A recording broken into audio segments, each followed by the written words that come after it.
বীর চট্টলা টিভি। আসসালামু আলাইকুম। বীর চট্টলা টিভি থেকে আমন্ত্রণ জানাচ্ছি আমি তানিশা সুলতানা আফিফা।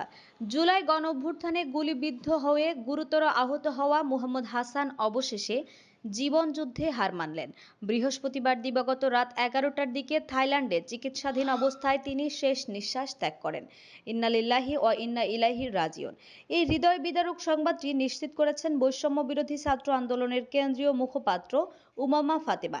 একই সাথে এম্পাওয়ারিং আওয়ার ফাইটার্স নামক একটি ফেসবুক পেজে হাসানের ছোট বোন সুমাইয়ার বরাত দিয়ে জানানো হয়, জুলাই অভ্যুত্থানের অন্যতম আহত যোদ্ধা আমাদের ভাই হাসান থাইল্যান্ডে চিকিৎসাধীন অবস্থায় একটু আগেই শহীদ হয়েছেন। সবাই দোয়া করবেন। গত 5 আগস্ট চট্টগ্রামের টাইগার পাস এলাকায় বৈষম্য বিরোধী ছাত্র আন্দোলনের সময় মাথার ডান পাশে গুলিবিদ্ধ হন মুহাম্মদ হাসান। গুলিটি মস্তিষ্কে গুরুতর ক্ষতির সৃষ্টি করে। প্রথমে চট্টগ্রাম মেডিকেল কলেজ হাসপাতালে তাকে লাইফ সাপোর্টে রাখা হয়। সেখানে তার খাদ্যনালী ও কণ্ঠনালী একত্র করে চিকিৎসা চালানো হলেও ইনফেকশন ছড়িয়ে পড়ে মস্তিষ্কে।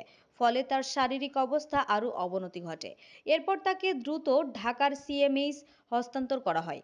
উন্নত চিকিৎসার জন্য পরবর্তীতে পাঠানো হয় থাইল্যান্ডে। জানা গেছে মোহাম্মদ হাসান লক্ষ্মীপুর জেলার রামগতি উপজেলার চরগাজী ইউনিয়নের 4 নং ওয়ার্ডের বাসিন্দা। তার মৃত্যুর খবরে গোটা দেশে শোকের ছায়া নেমে এসেছে। নিজ গ্রামে চলছে অশ্রুর বন্যা, স্তব্ধ শোকাহত মানুষ। তরুণ এই ছাত্রনেতার অকাল প্রয়াণে কেঁদেছে হাজার হৃদয়। জাতি হারালো এক সাহসী যোদ্ধাকে, যিনি বৈষম্যের বিরুদ্ধে দাঁড়িয়ে নিজের জীবন দিয়েছেন। তার আত্মত্যাগ ইতিহাসের পাতায় গর্বের সঙ্গে লেখা থাকবে। দেশের সচেতন মহল ও আন্দোলনরত শিক্ষার্থীদের পক্ষ থেকে মোহাম্মদ হাসানের আত্মার মাগফিরাত কামনা করা হয়েছে এবং তার পরিবারের প্রতি গভীর সমবেদনা প্রকাশ করা হয়েছে। আমাদের আরও আপডেট নিউজ পেতে চোখ রাখুন বীর চট্টলা টিভিতে। ফেসবুকে ফলো, ইউটিউবে সাবস্ক্রাইব করুন।